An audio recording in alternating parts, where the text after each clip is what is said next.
Perkenalkan, nama saya Subakir Salnos. Saya adalah dosen Prodi D3 Analis Kesehatan di Stikes Pandrita Husada Bulukumba. Pada kesempatan ini, saya akan menjelaskan salah satu mata kuliah yang saya ampu, yaitu mata kuliah Toksikologi Klinik. Mata kuliah ini merupakan salah satu mata kuliah wajib yang dapat diampu oleh mahasiswa pada semester genap dengan jumlah bobot SKS yaitu 2 SKS teori dan 1 SKS praktikum. Adapun capaian pembelajaran dari mata kuliah toksikologi klinik ini yaitu yang pertama, mahasiswa mampu memahami aspek keracunan akut, baik yang disengaja, tidak disengaja, serta bersifat kronik dalam tubuh manusia. Yang kedua, mahasiswa mampu menjelaskan toksodinamika. Yang ketiga, mahasiswa mampu memahami mekanisme zat kimia hipototoksik dalam sistem paru. Yang keempat, mahasiswa mampu memahami target sistem organ yang diserang oleh bahan toksik. Yang kelima, mahasiswa mampu menjelaskan zat kimia yang bersifat neural. Yang keenam, mahasiswa mampu memahami imunotoksisitas. Kemudian yang ketujuh adalah mahasiswa mampu memahami jenis obat dengan berbagai golongan. Adapun deskripsi singkat mata kuliah ini membahas tentang aspek keracunan akut, baik yang disengaja, tidak disengaja, dan bersifat kronis dalam tubuh manusia.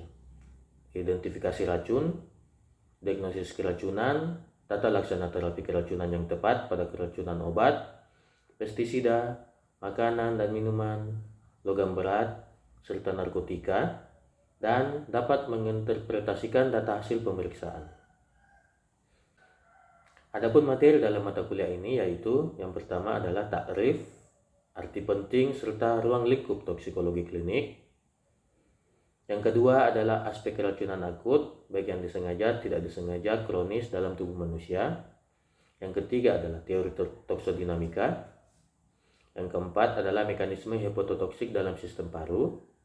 Yang kelima adalah mekanisme hipototoksik dalam sistem ginjal. Yang keenam adalah toksik dalam sistem syaraf. Yang ketujuh adalah toksik dalam sistem imun, mata dan reproduksi. Serta yang kedelapan adalah penggolongan dan metabolisme obat. Untuk sistem pembelajaran di masa pandemi ini, metode yang digunakan di Stikes Pandrita Husada Bulukumba itu khususnya di Prodi D3 Analis Kesehatan adalah metode hibrid. Di mana metode hibrid ini menggunakan dua teknik atau dua cara, yaitu melalui sistem daring dan juga sistem luring. Untuk sistem luring, metode yang dilakukan yaitu secara tatap muka, yaitu dilakukan di dalam ruangan kelas dan juga diterapkan pada praktikum. Sedangkan untuk metode daring kita menggunakan bantuan aplikasi seperti Google Meet dan juga Zoom Meeting. Nah, untuk pemberian tugas, kami memberikan tugas dan juga ujian mahasiswa dilakukan secara daring menggunakan aplikasi seperti Google Classroom dan juga Google Form, sehingga metode pengumpulan tugas dan juga hasil ujian mereka itu dapat langsung masuk ke email dosen yang bersangkutan. Adapun alasan penggunaan berbagai strategi, metode, dan teknologi yang saya terapkan adalah agar mahasiswa ini dapat meningkat kualitas belajarnya, serta mahasiswa yang telah lulus dapat memiliki kompetensi di bidang analis kesehatan. Nah, kemudian untuk metode pembelajaran yang saya lakukan adalah tiga metode, yaitu yang pertama adalah metode ceramah atau penyampaian materi secara langsung, kemudian yang kedua adalah metode diskusi, kemudian yang ketiga adalah pemberian kuis ataupun tugas. Nah, metode yang pertama adalah metode ceramah. Metode ceramah yang saya terapkan di sini dengan maksud agar materi kuliah yang tersampaikan dapat dipahami dengan mudah oleh mahasiswa, serta dapat menciptakan proses interaksi secara personal antar mahasiswa dengan dosen ketika penyampaian materi ini dilakukan. Untuk diskusi kelompok, saya memberikan sebuah studi kasus kekinian yang fenomenal, yang masih booming, yang terkait dengan toksikologi klinik. Adapun tujuannya adalah untuk membuat mahasiswa dapat berpikir secara aktif dalam memberikan solusi ataupun pemecahan masalah terkait dengan kasus yang sedang dibahas, dengan harapan bahwa semua mahasiswa dapat aktif dalam mengemukakan pendapat mereka, bertukar pikiran, ide kreatif, serta gagasan yang sifatnya logis, serta mahasiswa dapat menghargai pendapat orang lain. Kemudian yang ketiga adalah pemberian kuis. Pemberian kuis ini dilakukan di setiap akhir pertemuan sebagai media alternatif untuk memberikan penilaian terhadap mahasiswa agar mahasiswa dapat menjadi lebih antusias dan serius dalam menerima materi. Untuk metode ini juga dapat menjadi bahan review terhadap materi-materi yang telah disampaikan sebelumnya oleh dosen. Untuk mempermudah penyampaian materi, saya selalu menggunakan bantuan bahan ajar seperti slide presentasi, buku ajar atau handbook yang sesuai dengan materi di RPS. Kemudian pada kegiatan praktikum, mahasiswa dibekali dengan modul atau penuntun praktikum agar mahasiswa dapat berpedoman pada penuntun tersebut terkait dengan praktikum toksikologi yang dilakukan di laboratorium. Nah, kemudian untuk sistem penilaian yang dilakukan yaitu etika 15%, kemudian tugas dan diskusi itu 20%, kemudian mid atau ujian semester itu 15%, praktikum itu 20%, serta final 30%. Nah, untuk praktikum sendiri penilaiannya adalah 10% untuk respon, 20% untuk tugas pendahuluan, 30% untuk laporan praktikum, serta 40% untuk ujian praktikum. Berikut ini akan saya tampilkan video proses pembelajaran mata kuliah toksikologi klinik, dan kita saksikan video berikut ini.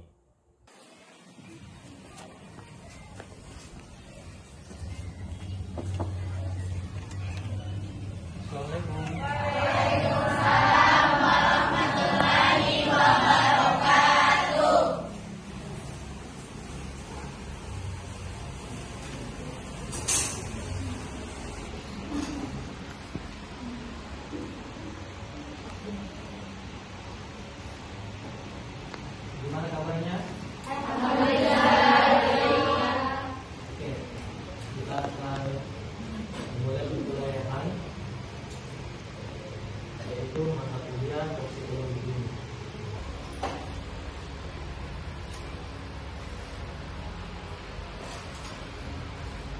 Sebelum kita mulai pelajaran, mari kita berdoa bersama. Semoga apa yang kita pelajari hari ini bernilai ibadah bagi kita semua. Doa dimulai.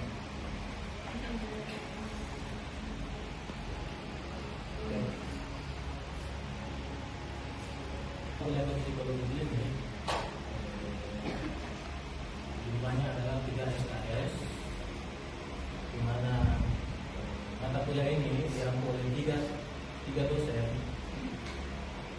Saya sendiri sebagai koordinator mata kuliah, dan yang kedua adalah Ibu Asmina Menkes, kemudian yang ketiga adalah Ibu Fatima SSC MSc. Nah, adapun tujuan dari mata kuliah toksikologi klinik ini yaitu mahasiswa diharapkan mampu untuk menguasai dasar ilmiah ilmu laboratorium medik di bidang, khususnya di bidang toksikologi ini, sehingga kalian diharapkan mampu berpikir, bersikap, dan juga bertindak sebagai ilmuwan. Nah, kita masuk ke materi toksikologi klinik. Nah, sebagai pengantar, ada beberapa poin yang perlu kita bahas. Yaitu yang pertama adalah istilah-istilah khusus dalam toksikologi klinik. Kemudian yang kedua adalah kerja dan juga efek toksik.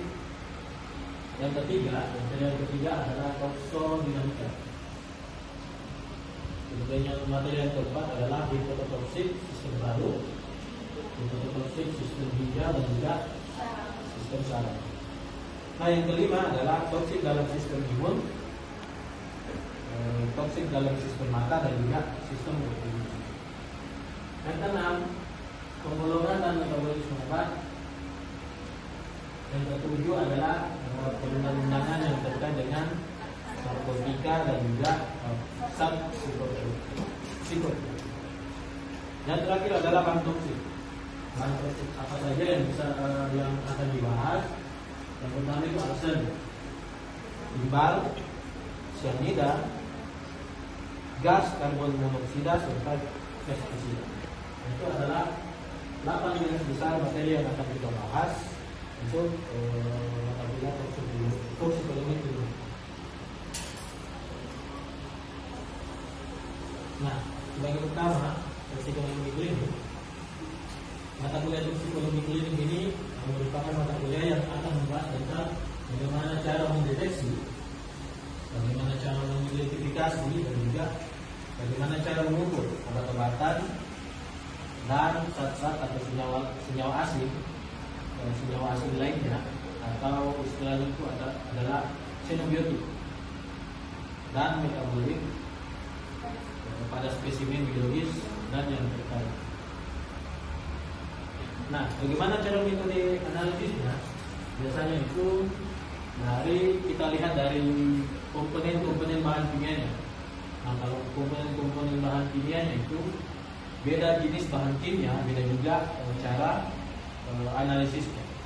Sebagai contoh, kalau bahan kimia yang diduga toksik adalah cyanida, itu akan beda cara analisisnya kalau kita mau deteksi senyawa-senyawa yang beracun seperti alkaloid.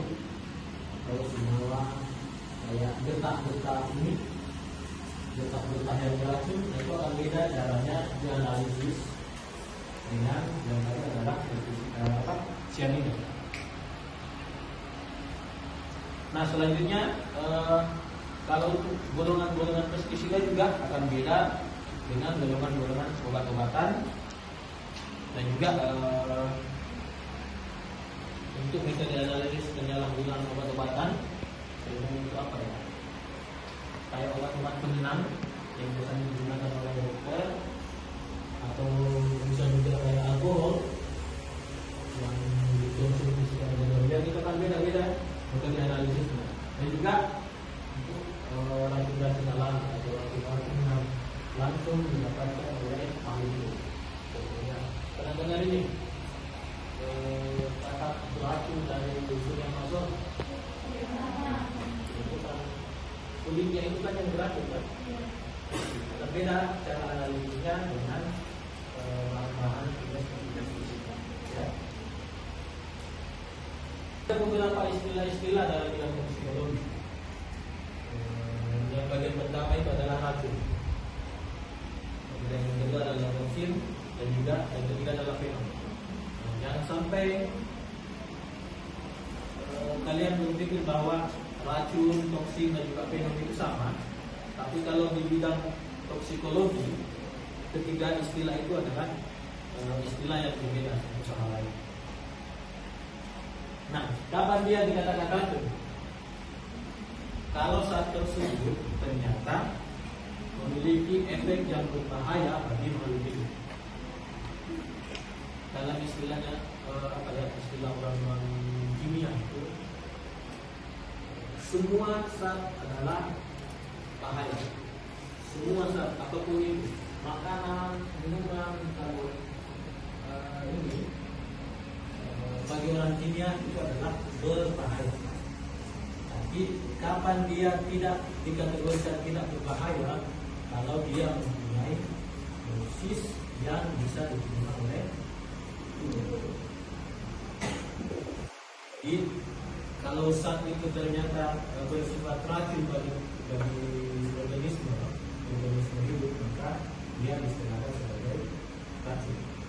Nah, kalau dia racun itu atau zat yang berbahaya sebagai organisme itu diproduksi oleh suatu makhluk hidup yang lain, nah itu baru disebut sebagai toksin.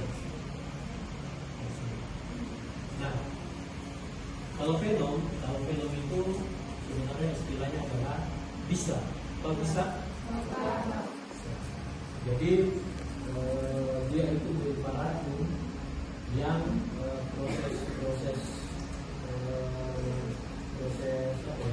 proses penyalurannya adalah melalui sistem suntik atau injeksi.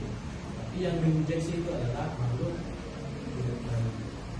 Contohnya adalah bisa ular, bisa kalajengking, belum bisa. Belum bisa.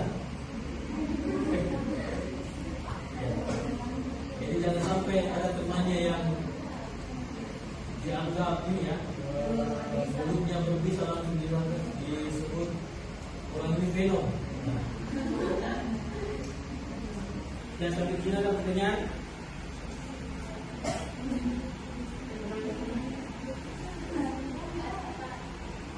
Ya, silakan. Silakan.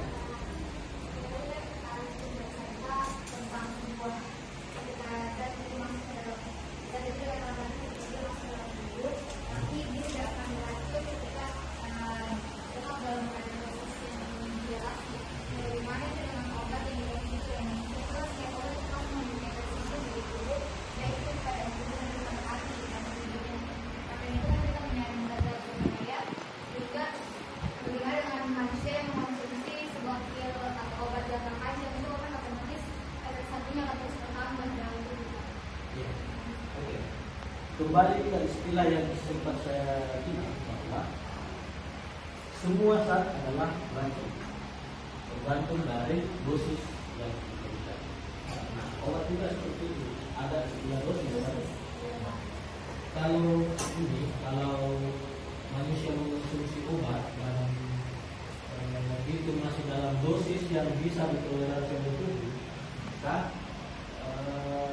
zat-zat yang dihasilkan, zat-zat samping yang dihasilkan oleh obat itu bisa dikeluarkan melalui sistem metabolisme tubuh manusia. Jadi ini kan pernah merasakan sendiri, pernah alami sendiri kalau kita minum obat, terus coba cium keringatnya kalian, kulitnya kalian akan beda dengan ketika kalian masih sehat. Nah itu, begitu sistem tidak obat. Kapan dia dijadikan sebagai obat, kapan dia bersifat ya. Nah sebenarnya obat itu beracunnya bagi zat yang ingin disembuhkan. Misalnya tujuan dari obat itu adalah untuk membunuh bakteri-bakteri yang ada di dalam tubuh. Itu kan sebenarnya racun bagi makhluk hidup. Tapi kalau bagi manusia masih bisa ditoleransi yang tubuh pada dosis.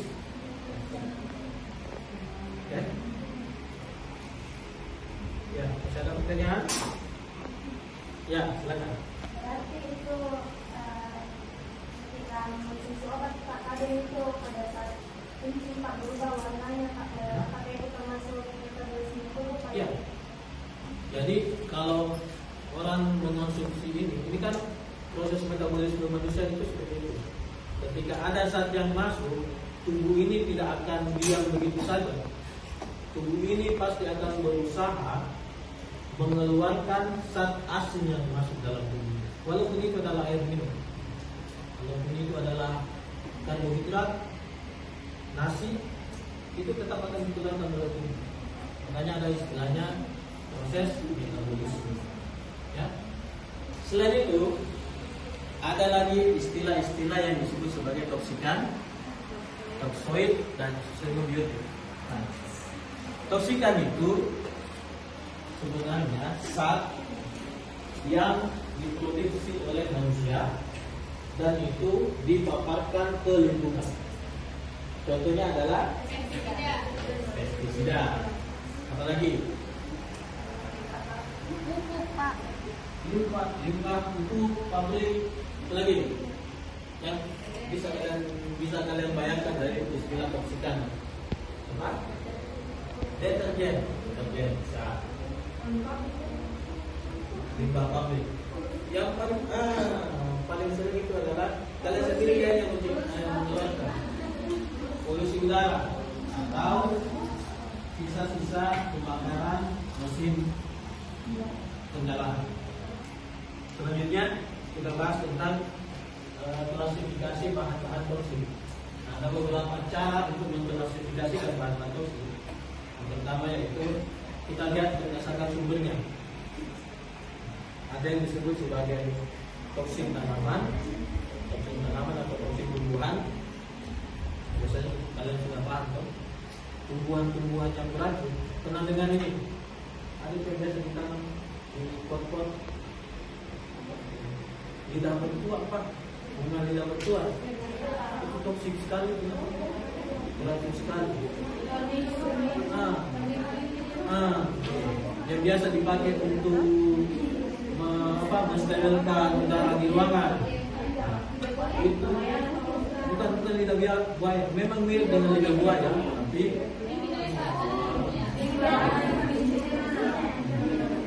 biasa ditanam di sini.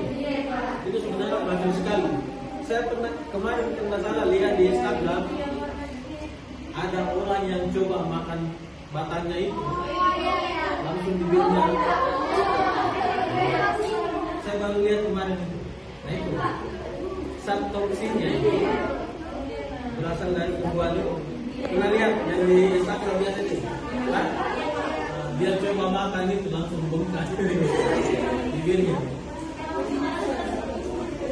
Untung dia tidak mati ya, untung dia tidak tewas. Itu bisa menyebabkan kematian kalau dia konsumsi dalam jumlah banyak. Saya curiganya dia hanya gila-gila tidak sampai mulutnya dan dalam.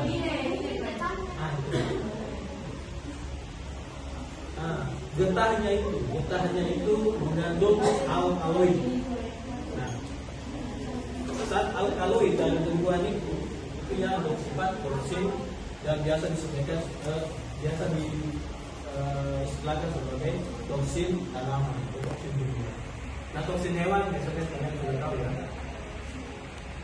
Toksin hewan paling sering itu ini. Contoh kecilnya juga pernah dengar kumbang ini yang sempat marak juga di Indonesia itu apa itu yang tomcat, pernah dengar kumbang tomcat? Nggak pernah marak di Indonesia itu yang banyak sekali yang kalau kita terkena dia kan dia itu kan menyemprotkan saat beracun saat ini. Yang kalau kita kena itu kulit kita akan merah, emas, kayak apa ya, kayak luka terbakar. Itu pernah masuk di Sulawesi tomcat itu, bukan kucing tong ya. Itu. Nah itu adalah toksin hewan. Ada lagi toksin lingkungan. Toksin lingkungan ini biasanya contoh yang paling kecil adalah logam-logam. Nah, contohnya itu logam merkuri sebenarnya itu alaminya ada di tanah-tanah di luar mineral. Kalau di lokasi tersebut sebenarnya ada logam merkuri yang banyak, terus datang air hujan, itu kemudian merkurinya larut. Nah itu normalnya itu disebut sebagai toksin lingkungan. Ya. Ada lagi yang paling sering ini di kawah melati, gas yang bersifat gas. Biasa apa? Saya tahu gas yang bersifat melati kalau yang di sumber-sumber itu melati. Dan belerang, gas, gas semua melati. Tahu belerang? Dengan istilah belerang, pernah dengar sabun belerang, GM sulfur, saya sebut merek ya. Yang sulfur, nah sumber atau bahan baku utamanya adalah belerang itu. Kenapa? Karena sebenarnya belerang itu bersifat toksik juga bagi propilium aktif. Tahu propilium aktif? penyebab jerawat. Makanya kalau orang yang jerawatan biasanya bisa lakukan mandi di air panas, yang usut kulitnya. Apa gitu kalau tapi kalau dia dalam bentuk gas dan terhirup lama itu baru bahaya.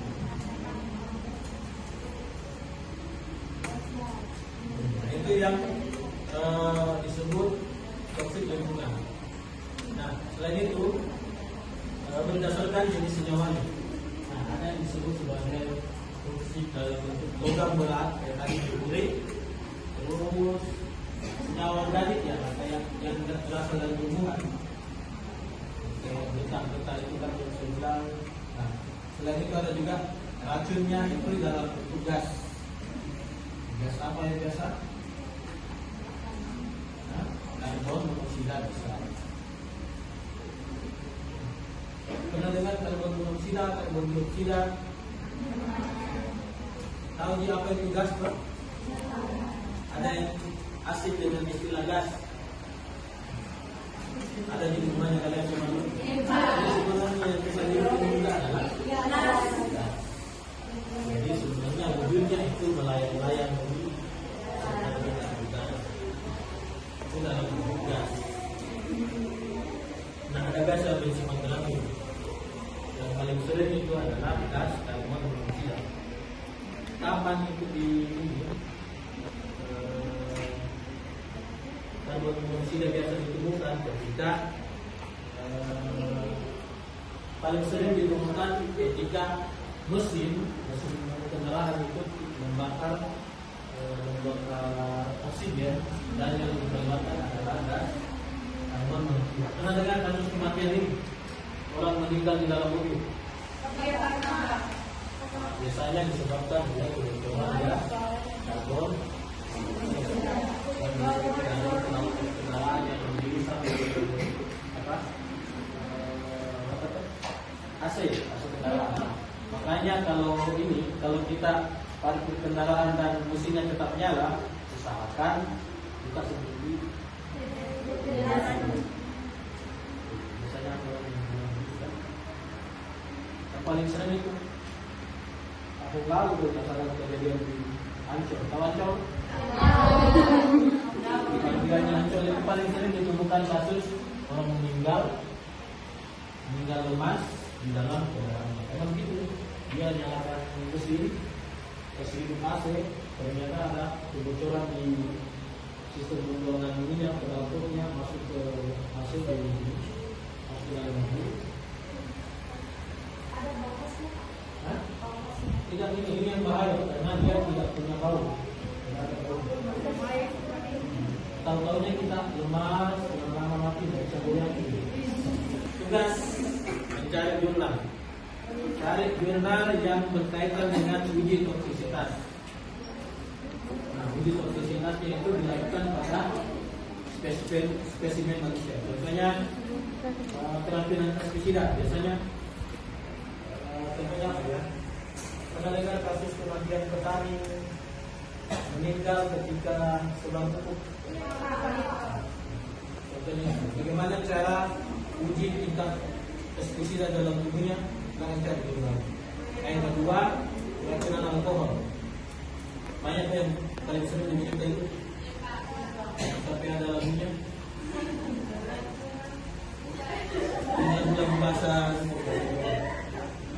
tutup botol apa tuh? Nah, minuman oplosan biasanya paling sering itu menyebabkan kematian. Kenapa? Karena yang dioplos itu adalah alkohol jenis